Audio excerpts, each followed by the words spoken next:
Good morning, everyone. I'm with AFCEA. My name's Pat Harrington, helping out on these CEU credits.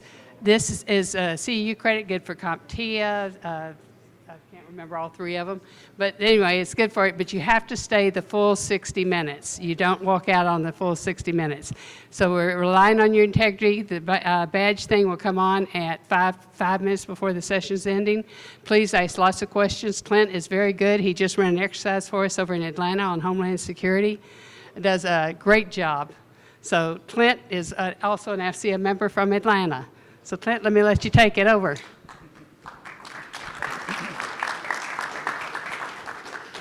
Good morning, everybody. I found the laser pointer, so I'm happy.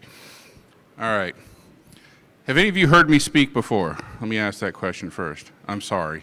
I really am. So my name is Klint Walker. I am a cybersecurity advisor with the Department of Homeland Security, Cybersecurity and Infrastructure Security Agency. How many of you have heard of CISA before? Yeah.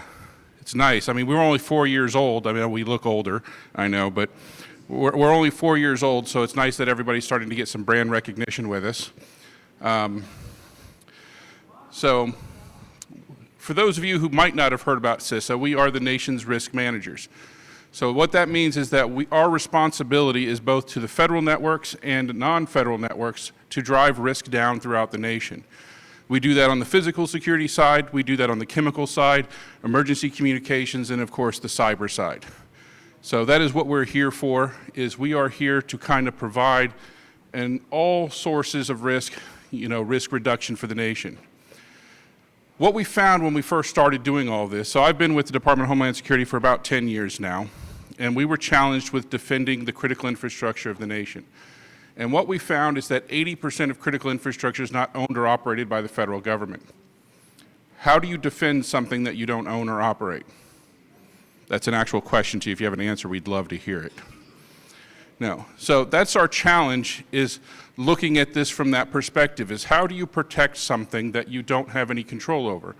So in the federal government space, we have two options really to do this. The first is the regulatory option, and that's where we base regulations saying if you want to do business in the United States on the internet, here are the minimum security requirements you must meet. Believe it or not, the federal government does not like to be in the regulatory business. We think it slows innovation, we think it hampers the market, and so we try to avoid it whenever possible. So we went with option 2, which is what we call the voluntary programs. And that's where we teach people how to do cybersecurity. We teach them how to do physical security, emergency communications. And that is the role of the cybersecurity advisor. That's what we were created for. We started with 9 of us across the country. So we, based on the FEMA regional model, as you can see here, it started with just 9 of us. And over the last 10 years, we have worked very diligently, so now we're over 100 of us nationwide. I've got 21 people alone here in Region 4. So it used to just be me covering North Carolina, South Carolina, Florida, Georgia, Mississippi, Alabama, Kentucky, and Tennessee. They told me 20% travel when I took the job. Yeah. For 5 years, I was on the road 96% of the time. I never saw my house. I still don't see my house very much. But it's a constant moving, going from, I might be at a nuclear power plant one day, I might be at a commercial facility the next day, critical manufacturing, I might be in the healthcare industry. I just never know where life's going to take me, all based on current and emerging threats. We get to see a very wide variety of things happening out there.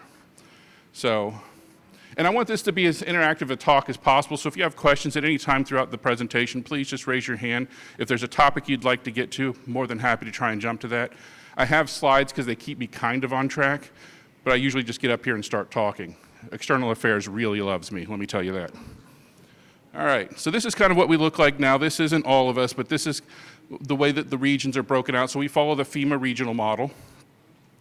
And we do this, and we have what we call now, we have cybersecurity advisors and we have cybersecurity coordinators. So there's not really a whole lot of difference between the two programs that we have, except for cybersecurity coordinators are mandated by Congress to exist, so that program can't go away unless Congress decides that they go away. And we have to have one of those in every state. So they live in the state capitals, and they work directly with state and local government. So they prioritize state and local government first, critical infrastructure second, private industry third.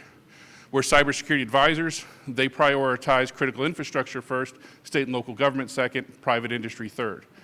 So people always ask me, who do you work with? And the answer to that is everybody.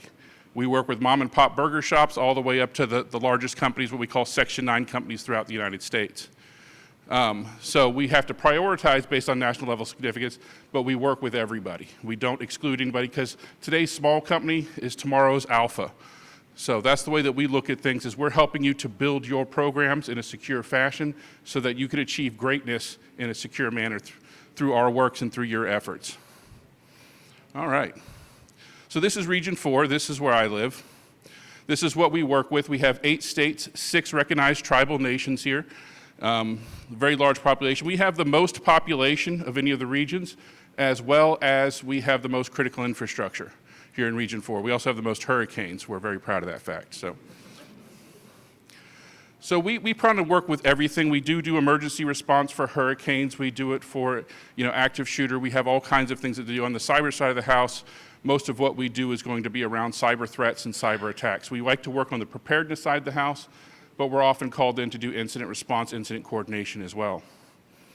All right.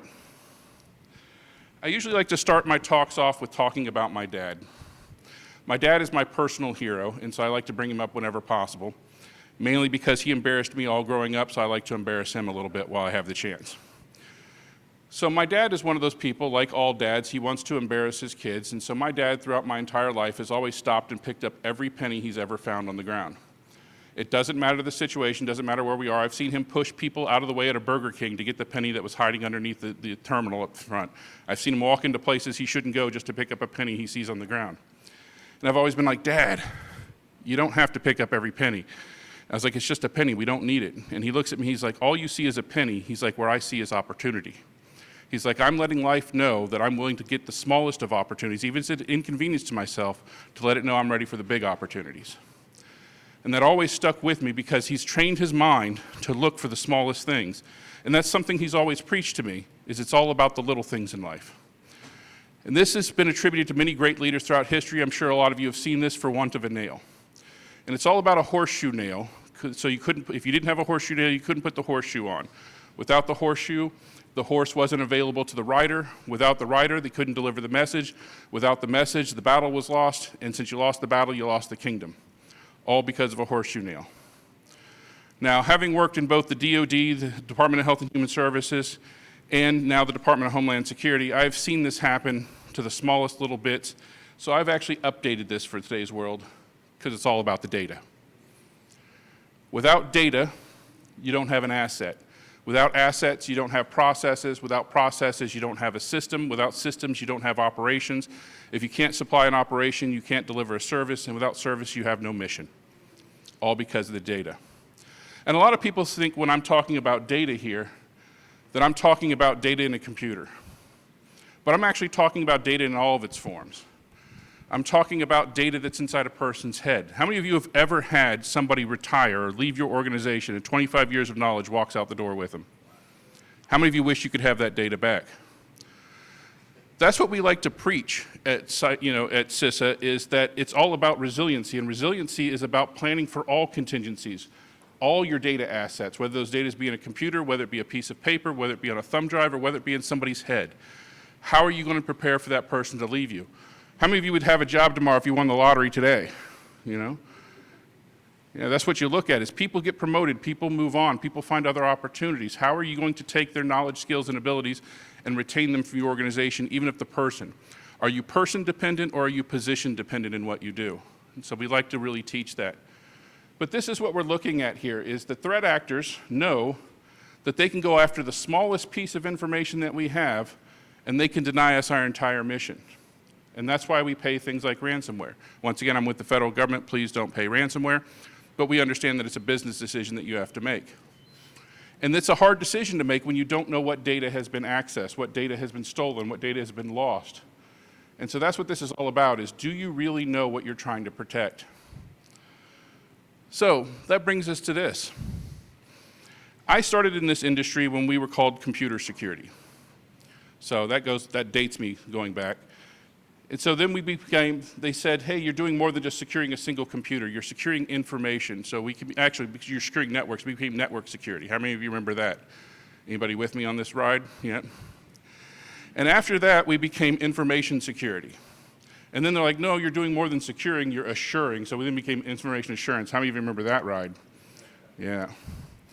And then they moved us to the term cybersecurity. How many of you know why we use the term cyber now? Cyber is not just a buzzword, it actually has meaning. Do any of you know the meaning of the term cyber? Yeah, we've got a couple hands. So cyber has a very definitive meaning. And the meaning of the word cyber is because we are now no longer just securing information technology. We're securing information technology, operational technology, and the Internet of Things. We've moved from a purely, technical side to a kinetic side. Now we're securing everything connected to the Internet, which means IT, OT, and IoT. That is the term cyber. So when they moved you and said, hey, you're no longer information assurance, you're now cybersecurity, your job just tripled and you didn't even know it. Because now you're securing all kinds of things. You're securing building infrastructure, elevators, escalators, badge access systems, camera systems, environmental control systems, HVAC systems. You're looking at production lines. You're looking at all the industrial control systems, all the OT that goes with it. You're looking at transportation, logistics around transportation. You can't just take a wrench and a screwdriver anymore and go and work on a car. It almost takes a computer degree to actually make a car actually operate. That's what we're looking at now, is how much technology do we have in all these things. Look at the healthcare sector. This is probably the most targeted sector in the world right now. How many of you remember back when you got an x-ray that somebody had to take the x-ray film, walk it over, get somebody to develop it, and then walk it back to the doctor's office? That doesn't happen anymore. It's all done automatically, You get the x-ray, it goes across the wire, and somebody gets to view it on the other side. And that's what we're looking at. Imagine if a threat actor was able to put ransomware on a life support system. Would you pay that ransom? Kind of changes it a little bit, doesn't it? That's what we're looking at now, is that these cyber attacks can have a kinetic effect. It can poison a water supply. It can shut down a power grid. It can put something on a life support system. How many of you know there's ransomware for TVs now? Imagine you're watching the Super Bowl or watching the big game, and your TV suddenly comes up with a blue screen that says, if you want this TV back, you owe me $150. Here's the PayPal account you can send it to. That's what the threat actor is going after. Phones, TVs, and of course, life support systems. Anything connected to the Internet. Anything that has something they can store information on, or anything that has a way to process information. The bad guys are trying to find a way to do something to that, to deny you that data, because that's what it's all about. How many of you have seen the 16 sectors of critical infrastructure before? So when I say that I'm responsible for protecting critical infrastructure, this is my job. This is what I do. As you can see, that's a pretty tall order. So on the physical side of the house, you can see that there are sector-specific agencies. So like, the Department of Health and Human Services is over like food and agriculture, as well as over the healthcare sector. So that's physical side, and that's logistics, and that's everything else. But on the cyber side, CISA is all the way down the line on every single one of those. The DoD being the only exception in that we split that one with the DoD, because the DoD was responsible for the DoD, but the contractor side of the house, the contractor in support of the DoD, that's all CISA. So that is how we split things up there. But this is what we're looking at. And this is what the threat actors are looking at too. When I used to teach social engineering classes, I used to have my kind of final exam for them was, how would you stop the Super Bowl? And I apologize to the NFL for this. How would you stop the Super Bowl without attacking the Super Bowl directly? When we had the Super Bowl in Atlanta, one of the challenges we came up with, we were coming up with tabletop exercise, and they looked at me and said, Klint, how would you stop the Super Bowl? I was like, well, have you ever looked at the Super Bowl where the stadium sits? I was like, there's a railroad track that runs right underneath the stadium. I was like, I'd wait for a chemical train to come underneath there, and I'd blow up the chemical train. I was like, or I would do something to the water supply, because you can't inhabit a building if you don't have fresh water. Or I would shut down the power. I was like, I can do any number of things to bring the Super Bowl down without ever touching the Super Bowl directly. When I used to do pen testing, I had an organization say, hey, without attacking us, could you damage us? So I showed them that I got into their HVAC system, I turned off all their HVAC alarms, and I raised the temperature in their data center until their servers shut off. That's what the threat actors are looking at. How can they hurt you without hurting you directly? How can they limit you? Have you ever looked at yourself from the threat actor's perspective? That's what we're kind of talking about here. Do you know which sector you fit in? You might be in multiple sectors, But more importantly, do you know which sectors, if they were impacted, would have the most impact on you? How many of you were impacted by the Colonial Pipeline hack? Yeah, as a business or as a person, you know? And that's the thing we talk about, is that Colonial Pipeline is a transportation company. A lot of people think they're energy, but they're actually transportation. They're delivering energy. So when Colonial Pipeline got hacked and they had to shut down, it was an impact to the transportation sector, which then had a spillover to the energy sector. They couldn't provide energy where it needed to go. Because we're an on-demand society, that meant, once again, that it jumped back to the transportation sector. We couldn't put planes in the air. Airports don't keep 3 weeks worth of fuel anymore. They only keep a couple of days worth. And so Hartsfield-Jackson International Airport, one of the busiest airports in the world, couldn't put planes in the air. They were diverting flights. Then it started panic buying. And so you had this cascading effect where it was the energy sector, the energy sector, or the transportation sector to the energy sector, back to the transportation sector, but that meant that we didn't have enough gas for emergency services, we didn't have enough gas for hospitals. It was hurricane season. We didn't know if we were going to be able to respond to a hurricane because there was a shortage on gas after a couple of days. Because the Alaskan pipeline was shut down, all of our hazardous material drivers had moved north in order to follow that pipeline because they were trucking fuel from Alaska down to the United States. So we had to then pull from the chemical sector and the critical manufacturing sector their hazardous material drivers so that we could truck fuel until everything got back up and running, which meant those sectors had to shut down their operations because they didn't have drivers for a little while. That's the cascading effect of a single cyber attack. It was a national level event that impacted, well, if you follow the things all the way down, it impacted every single one of these sectors up there from one single attack. That is why CISA exists, is because we're trying to stop that cascading effect. We can't stop the initial attack, but we can try and limit that cascading effect. We can try and get ahead of things. So we recently, because our program has grown so fast, we recently had an all-hands where all 100 cybersecurity advisors got together up in DC.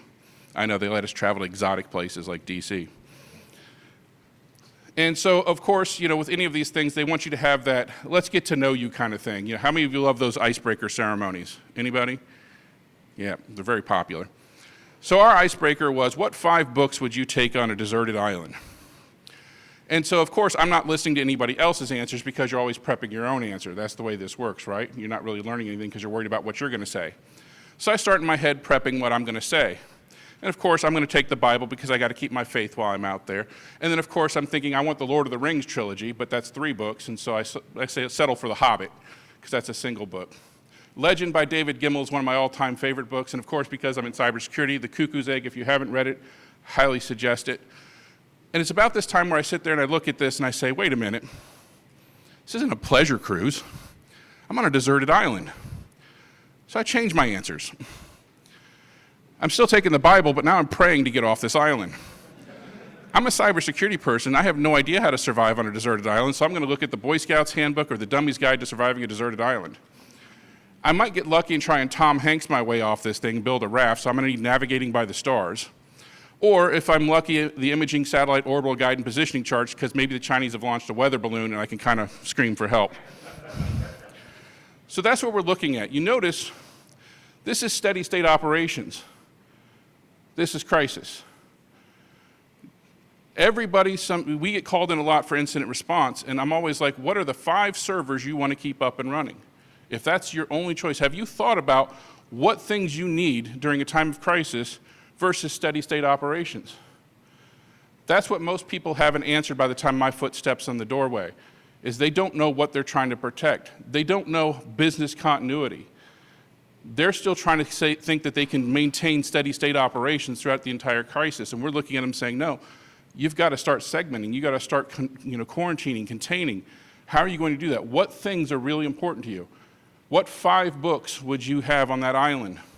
But what if you only got 3? Which 3 of those 5 would you take?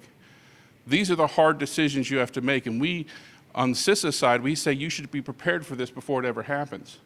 You should understand what disaster looks like for you, and what can you keep up and operating, what do you want up and operating, and what resources do you need to do that? So, how many of you have heard the old adage, defense wins championships? I'm a huge Pittsburgh Steelers fan, so that's something that's been drummed in my mind my entire life. If you look, I do have my black and gold socks on today, so because it's football season.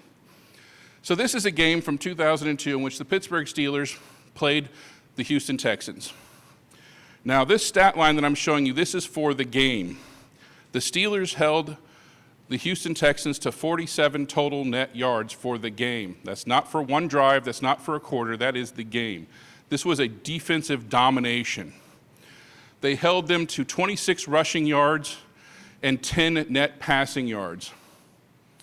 Now, what would you say if I said the Steelers lost this game 24-6? Yeah. Because it's not just about defense. And this is where most organizations fail. They look at cybersecurity, that the cybersecurity team is doing everything. If your quarterback throws an interception return for a touchdown, if your running back fumbles the ball that's returned for a touchdown, if you allow a punt return for a touchdown, you're going to lose the game. It's an all-of-organization approach. It's not just about defense. If your salespeople are clicking on links, opening attachments, if your network people are just not following cybersecurity processes and what we call network cowboy, and they're just unplugging and plugging things in, if they're not following change control process, that's them fumbling the ball.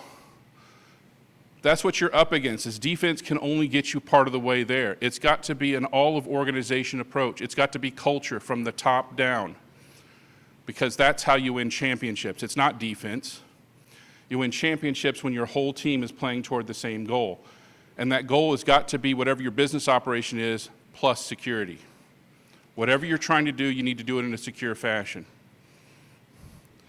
My first mentor in this industry used to tell me, hey, Klint, salespeople got to sell. And that was his mantra, is that he was letting me know that, hey, a salesperson won't get fired for a cybersecurity incident, but they will get fired if they don't meet their sales goal. So which one do you think they're going to break in order to meet their sales goal? Every cybersecurity policy out there. And they'll never get even a slap on the wrist. I used to do this thing during one of my talks where I'd say, would you get fired or would you have a job tomorrow if you walked into your organization and punched somebody? If you don't work in construction, this works. If you work in construction, it's out the door. If you showed up to work drunk, would you have a job tomorrow? If you clicked on a link that caused an entire ransomware attack for your organization, would you still have a job tomorrow? The answer to that is probably yes. We put the emphasis on physical things, on kinetic events, but we rarely put the emphasis on the cyber side of the house. People in this day and age, and this confounds me, is how people can still get away with, I'm computer dumb. How many of you have that person in your environment that says, I'm computer dumb, you got to do it for me?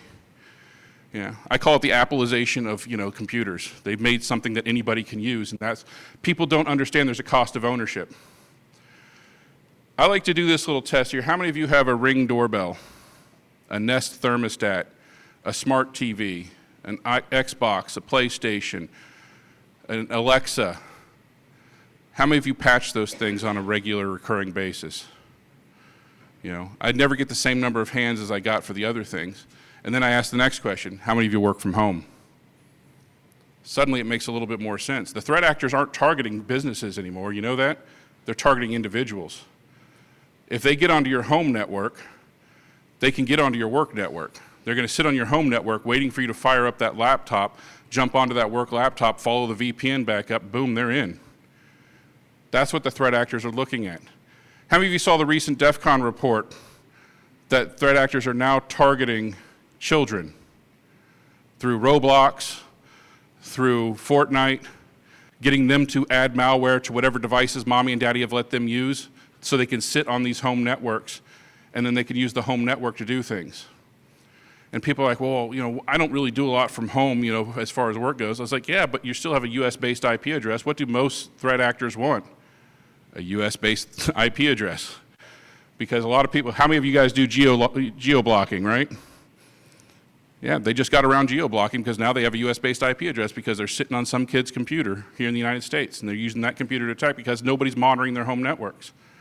That's the cost of ownership. We've built a world of convenience at the cost of security. So I'm going to take a moment here to talk about this next program that we do. This is a pilot program.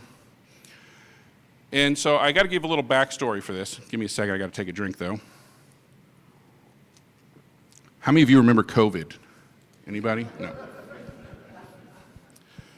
So during COVID, the president looked at us and he said, everybody's going to want to either disrupt or steal the vaccine as we're developing it.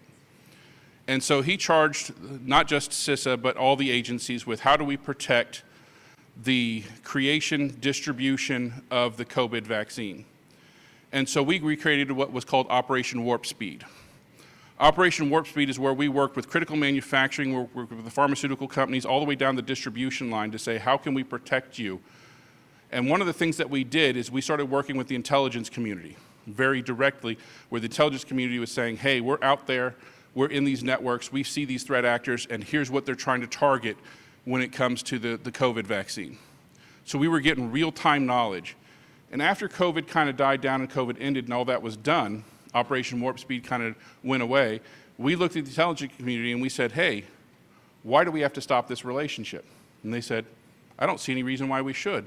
And so they now are still feeding us. And that we're not just using our own intelligence, we've actually started partnering up with all of the big firms out there. So private industry, open source intelligence is giving us information, and we at CISA are acting on it in what we call the Stop Ransomware program.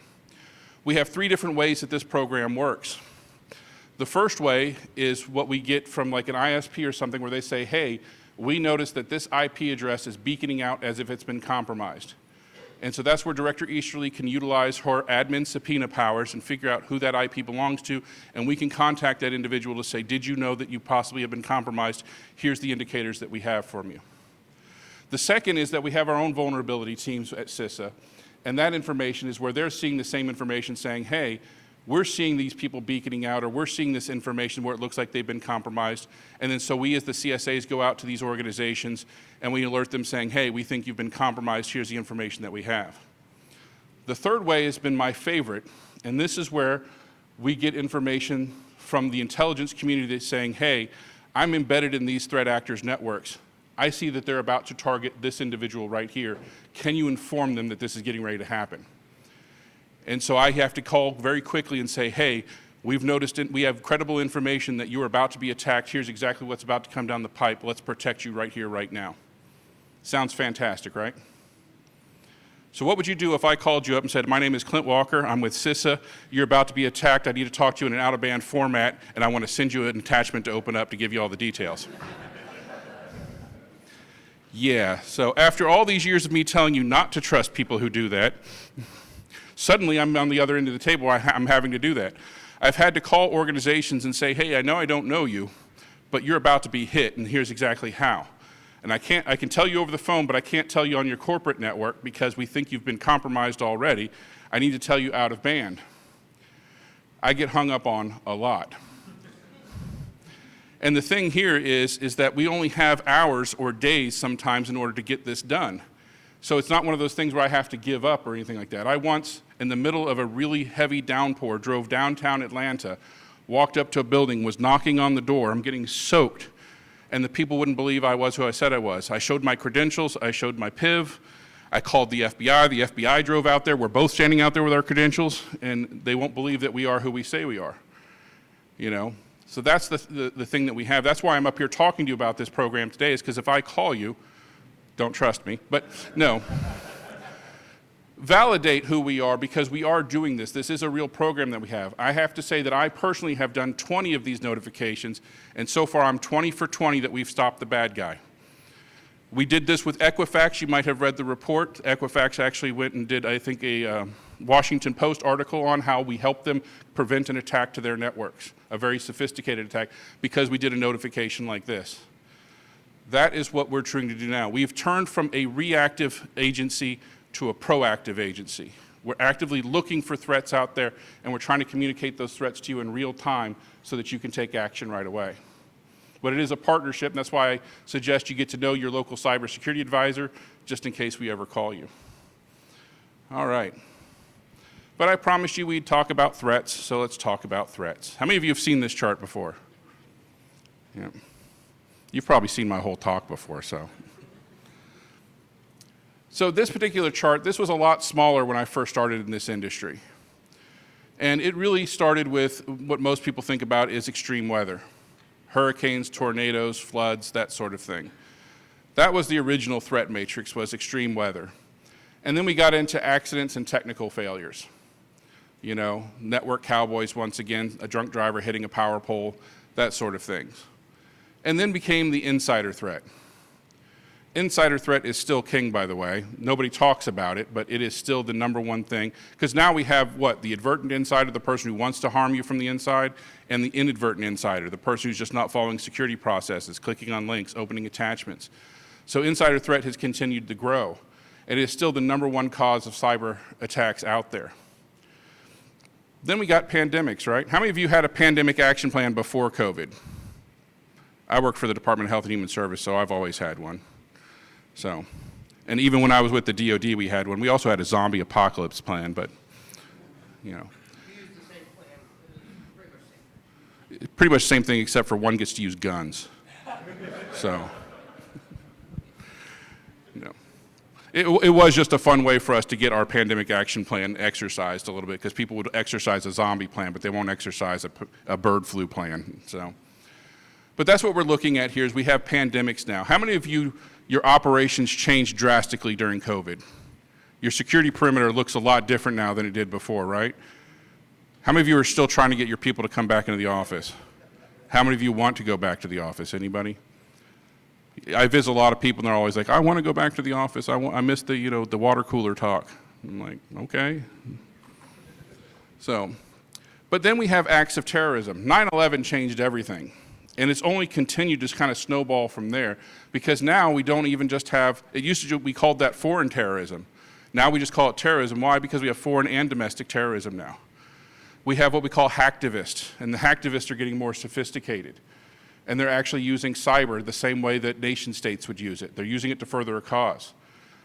I do tabletop exercises a lot, and one of my favorite things is because if you get hit with ransomware from a criminal actor, they want money to unencrypt you, right? You get hit with ransomware from a hacktivist, they don't care about the money. They're furthering their cause. They want you to do something. Have you ever heard about the Fort Lauderdale hit about 7 or 8 years ago, where Anonymous hit them? Yeah. Fort Lauderdale got hit by a hacktivist group, or by Anonymous actually, because they signed a law in Fort Lauderdale that said that it was illegal to panhandle anywhere in the city except in 3 designated locations. Anonymous said, hey, that's dehumanizing. That is putting in, you know, they're like, that's wrong. And they said, they put out you can actually still go on YouTube and see the video. They said, we are Legion, we are Anonymous. Fort Lauderdale, what you've done is wrong. You have 3 days to repeal that law, or we're coming at you with all of our might. And the city laughed at them in the beginning. I think it was 4 weeks, Anonymous hit them, took them down. You know, started with just the libraries, then it went to their elderly care services. They just kept hitting the city and hitting the city. But that's a hacktivist for you. They didn't care about money. They weren't asking them, hey, give us money. They were saying, change something about the way that you operate. We've seen this about, you know, hitting organizations to make them, it's like, hey, we'll do this if you switch to an eco-friendly way to do things. You know, we'll do this if you stop supporting this particular event because we think they're human trafficking. That's the sort of thing that you're starting to get is these hacktivisms, and that falls under terrorism. So, and then of course we have cyber attacks. I personally don't think that cyber attacks are a separate category. I think they're actually a subcategory of everything else that's up there. Because cyber can be a terrorist attack. Cyber can be insider threat. Extreme weather can take out your cyber capabilities. Pandemics change the way that your cyber operates. So although I think it is a threat, I think it's actually a sub-threat in every other category. But because cyber is the world that we built. You can't do business anymore without cyber. I once worked with a police department, and the police chief looked at me and he said, Klint, if we ever get hit with ransomware, it's not that big of a deal. We're just going to go back to the pen and paper way and use the walkies to get through everything. 8 months later, he called me up and said, Klint, I owe you an apology. He said, we got hit with ransomware, and I looked across my team and I said, okay, everybody grab a walkie. We're going to do this the pen and paper way. And he's like, I got deer in the headlights looks. And I looked at my second, and I looked back, and I realized that only the 2 of us were the only 2 left who knew how to do pen and paper, and none of them knew how to do a walkie. He's like, we weren't ready for this. He's like, I just assumed because I knew how to do it that everybody knew how to do it. We didn't train for this eventuality. And that's what it comes down to. Imagine you're a police officer, and this is with the story that he told me. He said, we have a police officer, he's a young police officer, and he drives up to this location.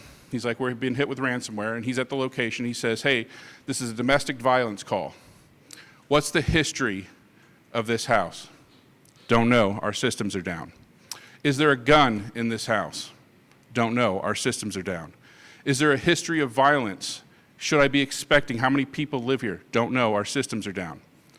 They said there was a long pause on the radio, and the guy said, I'll wait for backup. Because they used to have 2 people in every car back when they were doing things with walkie-talkies. Now they do, because of the way that we get information in real time, they have 1 person in each car. This kid was scared to go up and do something because he didn't know what he was walking into. When you have information, it's a different story. When you're saying, oh, okay, I know exactly what I'm walking into, but without that information, he didn't want to do his job. And that's what you face, is things change drastically when you take the information technology, the operational technology out of the equation for what you're trying to do. Have you ever really looked at your organization? How would you operate if you didn't have technology? How dependent are you on that technology? What are you really trying to protect? What's the bare minimum you could get by with? Because that's the domino effect that we have. Whether you call it the shock wave, the ripple effect, the butterfly effect, my personal favorite, the cascading parade of failure. How many of you have ever had one of those days where the first thing in the morning something goes wrong, something else goes wrong, and it's just downhill from there? That's what you're looking at. We kind of talked about this already. Oh, whoops. Is that when something happens, especially on a cyber attack, it's a cascading effect. When the city of Atlanta got hit with ransomware, it only took out 1 system initially. And that 1 system, though, was the system that every other organizational unit in the entire city relied upon to get their job done. What if DNS went out for you? How would that impact you? You know? That's what you're looking at. Where are your single points of failure? Where are the systems that you just can't lose because everything else depends on them? One of the things that almost makes me cry, but I laugh usually, is when I go into an organization that's under a cyber attack, and they look at me, and when we're talking through what do we need to get back up and running, the very first thing that comes to their mind is what? We need email. That's the most critical service that we have, is email. We need that right now. That's not the most critical service. It's a nice to have, but that's not how you do business, at least not for most organizations, and they just don't realize it. So I love this chart here because what we're looking at these days is that supply chain hack. This is where the nation states have moved to. This is what you're really looking at. So back when I used to do penetration testing, I called this the Kevin Bacon attack. I never attacked my target directly. I attacked 7 degrees to the left of them. I would find the smallest widget supplier they have, and I would attack them. I would get into the widget supplier. I would wait for that widget supplier to want to send an invoice to the next company on my list, and I would attach my malware to that invoice. You think the next company is going to open that invoice? Yes, because they're expecting it. So they open it, I'm now in their systems. And then I continue to do this. I'm looking around their systems to see if they have a direct connection anywhere. I'm looking to see what I can do to get to the next company. And that's what we're looking at, is nation states or these criminal actors are saying, how can I do something to infrastructure, vendors, suppliers to either damage this organization or to use their trusted connections to get to the next organization. This is what we're looking at. It's called island hopping. And the bad guys are really good at this right now. I get a lot of people saying, I'm a small company, why would anybody want to attack me? For this particular reason right here. They want to use your systems to do something else. They might be using you for data mining. They might be using you for crypto mining. They might be using you to store information that they've stolen from somebody else. Or they might be using you to attack other people. Once again, you have a US-based IP address. You have lots of computing power. You were just part of their botnet army. The first forensics investigation I ever did, I worked for a private industry, going way back. We got a cease and desist letter from Sony Music. So we were a critical manufacturing company, and here is Sony who is suing us for distributing their music library online in the tune of, I think, $7.5 million. And so everybody looked at me. I was the intern, by the way, but I was also in charge of cybersecurity. I don't know how that happened.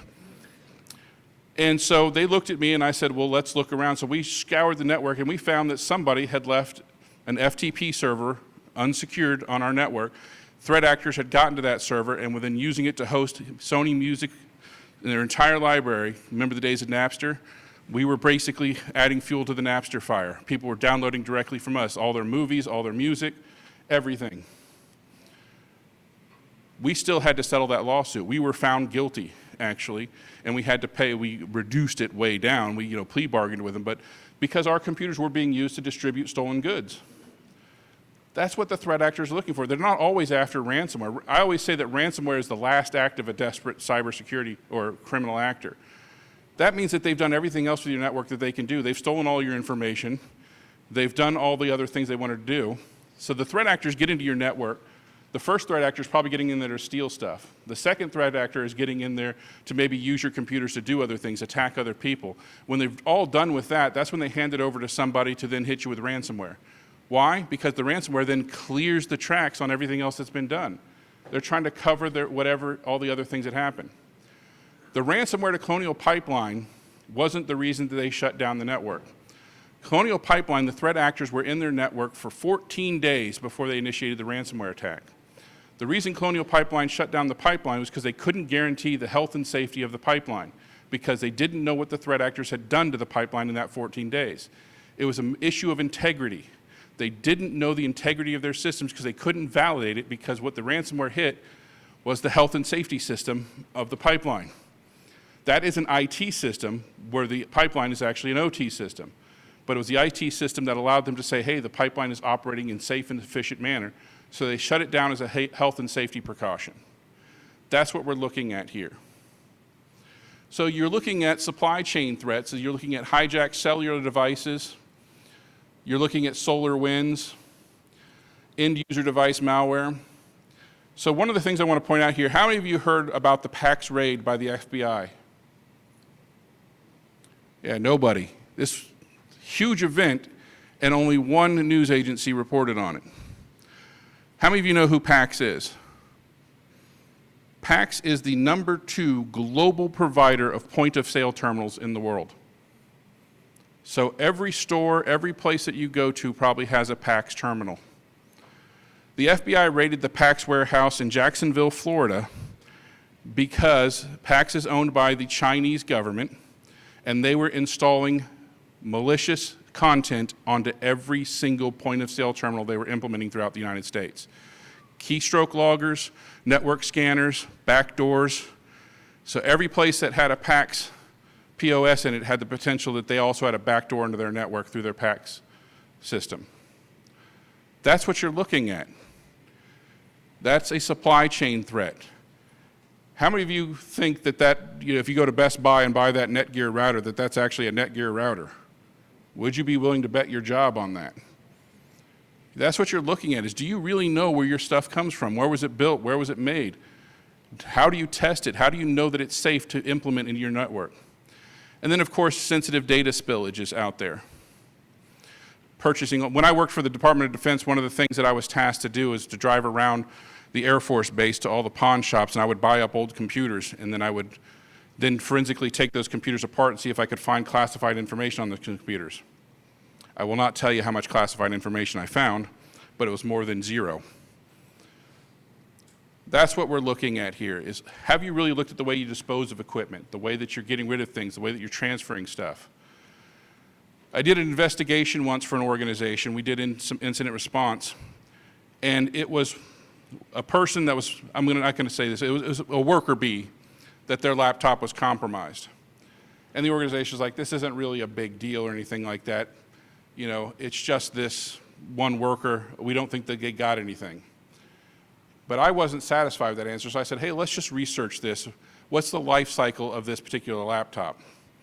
And so they start researching it more and start looking at the life cycle of that laptop, and they realize that laptop 3 years ago used to belong to the CEO of the company, because they had a program in their organization where the top people get to buy the laptop, and then it trickles down as the laptop ages. Nobody had ever wiped that laptop. They just installed a new user on it. They were like, oh, he can't access things on the other part of the share or anything like that. So that laptop was actually pretty critical to them because it had some really bad information on it. How do you take care of things like that in your organization? Because this is what the threat actors look at. every organization is made up of 4 different assets: people, information, technology, and facilities. The threat actors want to do something to one of those 4 things. It might be, if you're in the military, it might be in espionage, where they're trying to recruit your people to do things. This might be advertent or inadvertent, misinformation campaigns, social engineering. They're trying to get your people to do something. It might be attacking the information directly. It might be attacking the technology, such as ransomware or something like that. Or it might be a facilities thing, such as a fire, a bomb, active shooter, that sort of thing. But anyway, they're going to take out one of these things. And then that thing is going to spiral, so that if you don't have your technology, you can't do anything with operations. Just like we said before, without a service, you have no mission. How does your process, when you look at your incident response plan, are you able to stop it at this point? Are you able to continue operations so that you can continue to provide a service and your mission is getting done? What I have found, I'm going to skip ahead here for just one moment. What I have found in most organizations is they're really good at noticing when they have a problem, and they're really good at recovering from a disaster. It's everything in between that they can't do. So what happens is that they're waiting for a problem to become a disaster before they know what to do. And I'll give you an example of this. As we were called in to help a county in Georgia, and this county had a ransomware attack, and we were trying to help them find patient 0 so that they could close out the whole incident. And we came across 2 help desk tickets. The first help desk ticket was a user that called up the help desk and said, "Hey, my mouse is moving around on its own and opening things on my desktop." The help desk technician, so honestly, what is the help desk job? To get the user back up and operational, right? So the help desk says, let's try rebooting your machine. They reboot the machine, user can control their mouse again, help desk ticket closed. A second user calls up and says, hey, my mouse is moving around its own. Second help desk technician says, hey, I read the first ticket, rebooting seems to fix the problems, they rebooted. And this was the process that they were following anytime the call came in. At no point did anybody say, hey, we have a problem, let's investigate it. Is this an event or an incident? They could have stopped the whole thing if somebody had just realized what was going on. I ask this all the time to organizations. Do you have a definition for your organization between what an event is and what an incident? I get asked this question all the time too. If I lock my account out on my laptop, is that an event or an incident? Probably just an event. It's like you're going to let the password reset process take hold. You're not going to investigate anything. Now, what if I locked my account out on every computer in the organization all at the same time, something that's not humanly possible? That's probably something you want to figure out the root cause of, right? That's an incident. Now, I'm not saying it has to make your incident response plan activate, but you should do some root cause analysis. Have you determined what your threshold is between events and incidents? When are you going to do root cause analysis? Do you have a link between your help desk and your security team? Do you have a link between HR and your security team? Do you have a link between your operations teams and your security team? Every time I go in and investigate an organization or work with an organization on a thing, what we find out is that the end users all saw that there was a problem and they didn't have anybody to report it to. So this is a good military crowd here, so I'd love to ask this question. What's next to every phone in your organization? That bomb threat card, right? Why don't we have a cyber card sitting right next to it? If you see something, say something. The end users always see that there's a problem, but they don't have any place to report it to. There's nobody to say, hey, this is something worth investigating.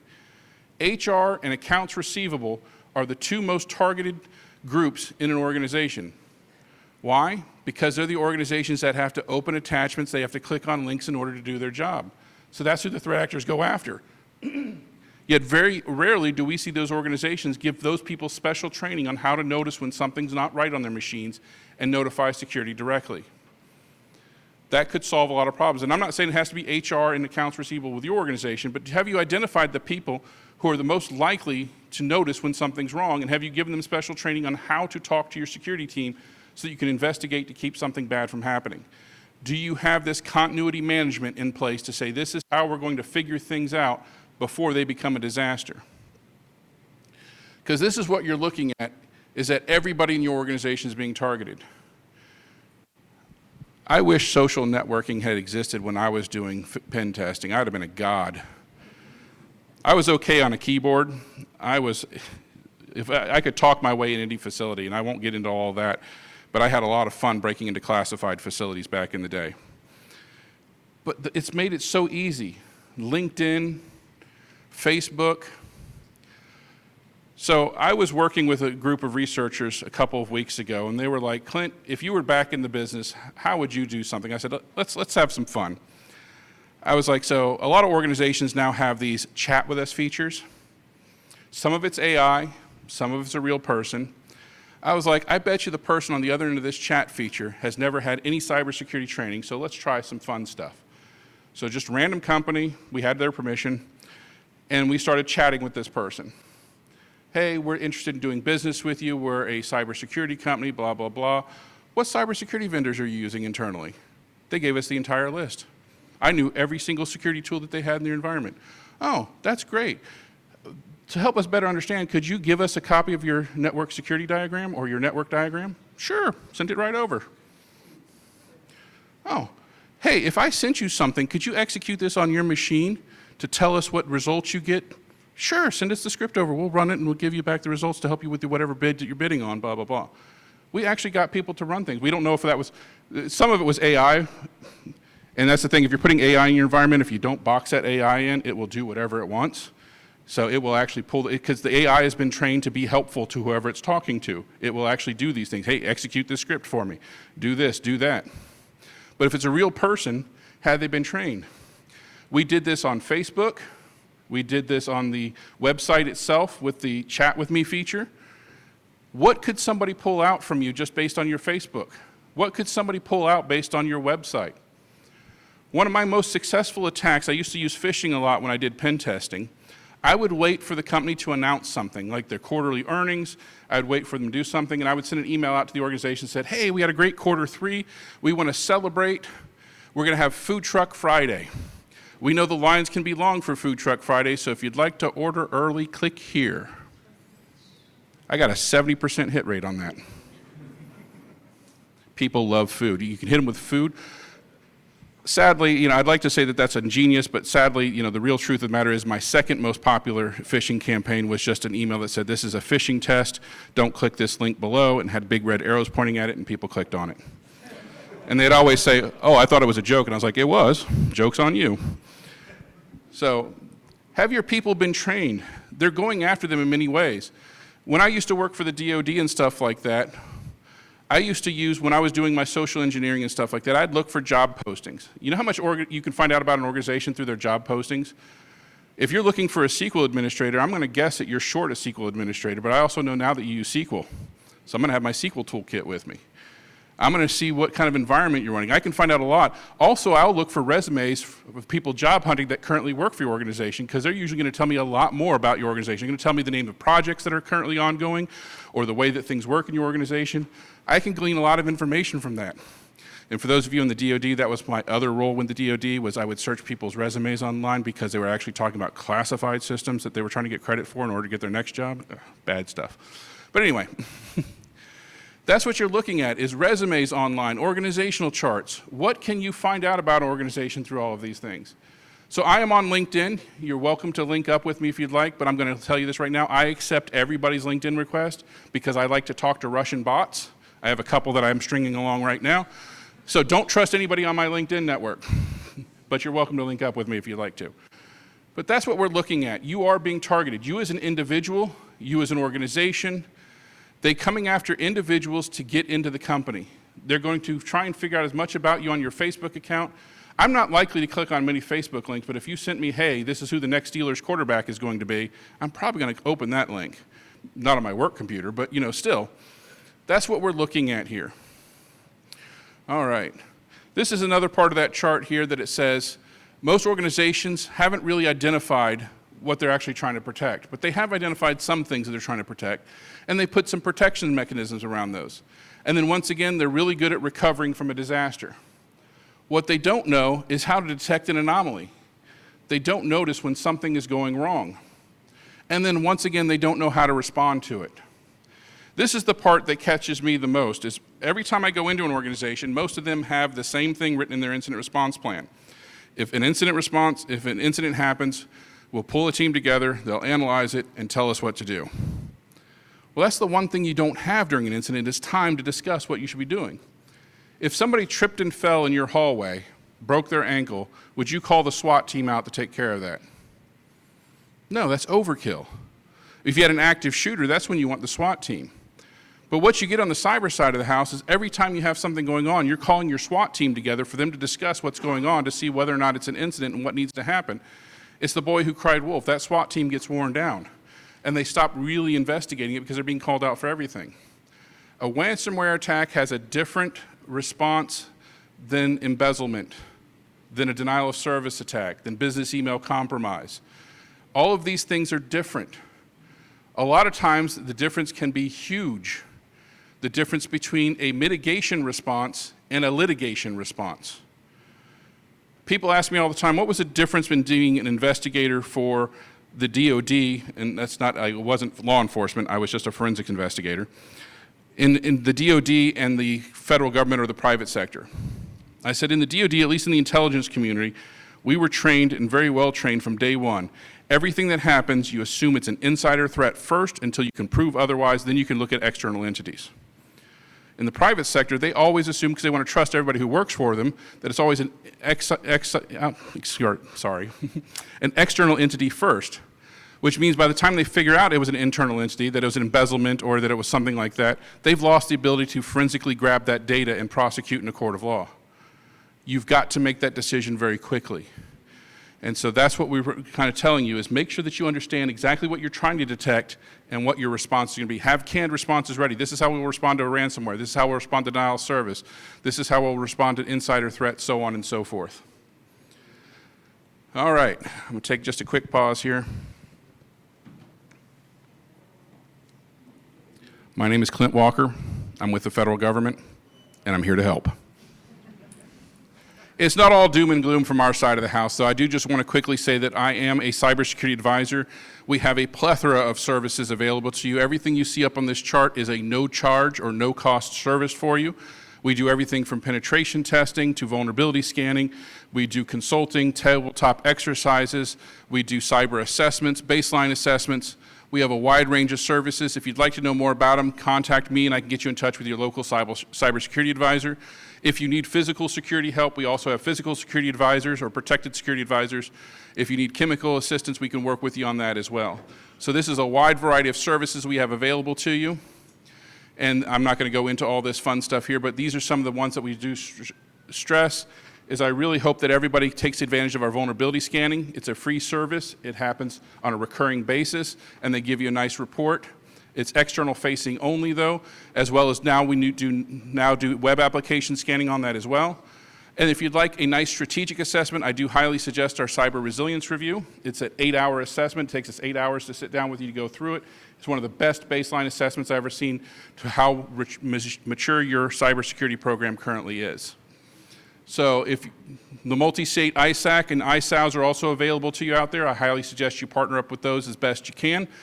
Depending on what sector that you fall into is what ISAC you'll want to be working with. Once again, you can reach out to me and I can help you find out who that is. So with that, I want to say thank you. Your local cybersecurity advisor, if you're here in Augusta, is Jason Hemingway. He is new on board. He wished he could be here today, but he unfortunately had some family matters to attend to. And then, of course, I'm the supervisor for the region, and Sean McCloskey is my boss.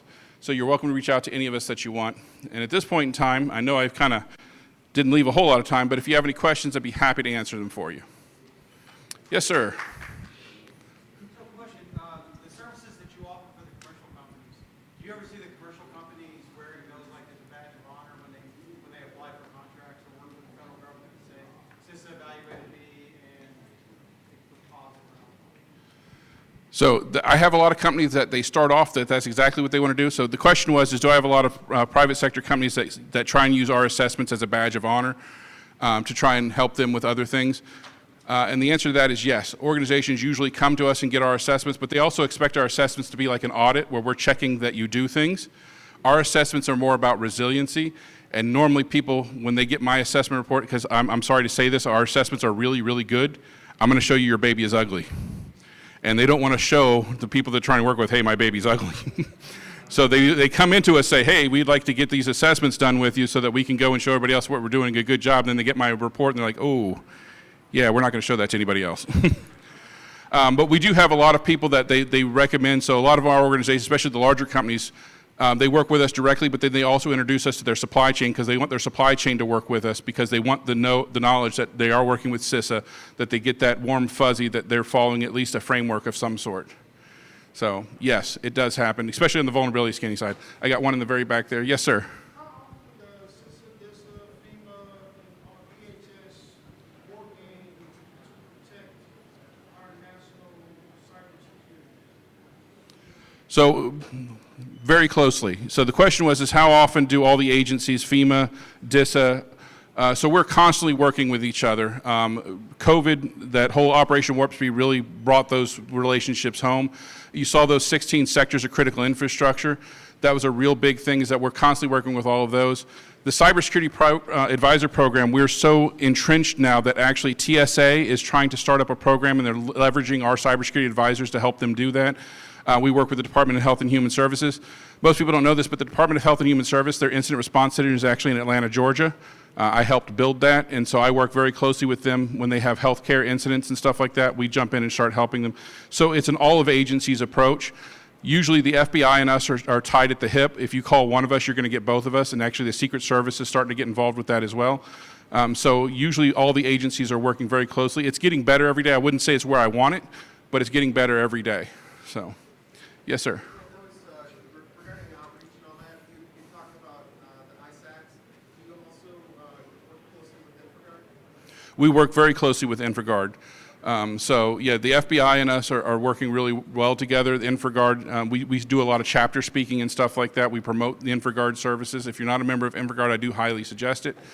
But yes, we work with them as often as we can. I'm not actually in Region 4, so if I want to find my CSA... Just contact me and I'll get you in touch with them. All right, any other questions? You guys were easy on me. Yes, sir. Yes, sir. With CISA being strictly a voluntary service that is offered to the private sector, how do you talk to companies or convince them to actually utilize your services? Because I'm sure that a lot of the private industry would say, okay, we do not want to risk looking bad or our stocks going down because we have an attack. We'll take care of it internally instead of advertising that we have been attacked and that we are weak in one area or another. So that's a very good question. The question was, is how do we, since we're a voluntary program, how does CISA work with companies, especially companies that might want to stay quiet when they've had a cyber attack or something like that? I'm paraphrasing a little bit. So first of all, we are a voluntary program. Any organization is welcome to work with us or not work with us. I've actually had assessments scheduled in organizations, shown up on site, and they said, no, we don't want you. I just turn around and go home, even after I flew to Miami in order to do it. So it's a completely voluntary program. We are the best kept secret that's not trying to be a secret in the federal government. But that's why we do a lot of speaking events, is to get the word out there on what we're doing and try and work with these companies. We have lots of different ways that organizations can report that they've had a cyber attack in a non-attribution format. We have what is called the PCII program, Protected Critical Infrastructure Information Act. So when a company discloses information to us or when they do some of our assessments with us, we protect their data with that program. And what that program means is that we cannot release that data publicly.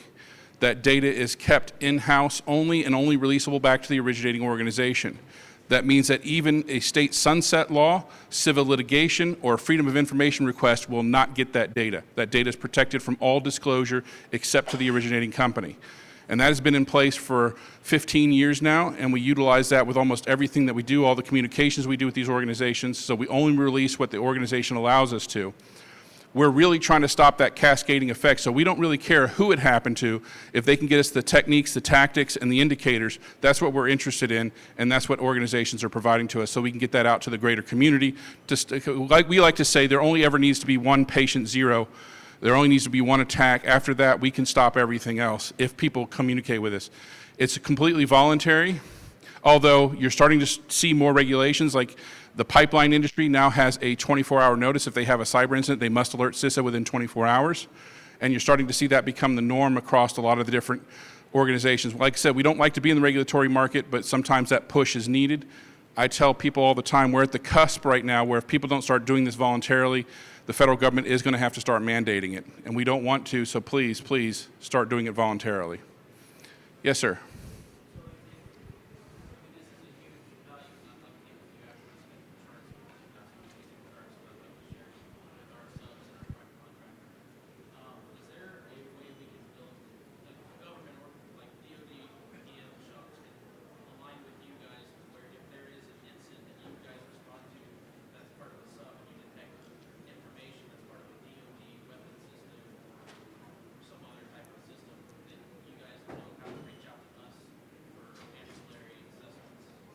Yeah, and that's one of the other things that we as CSA, so the question was, is there a way that as we get information, especially on the DoD side of the house, if we get information from a contractor or a subcontractor that might be working on, especially like a weapon system or a particular platform that has to do with national security, how can we notify the organizations quickly?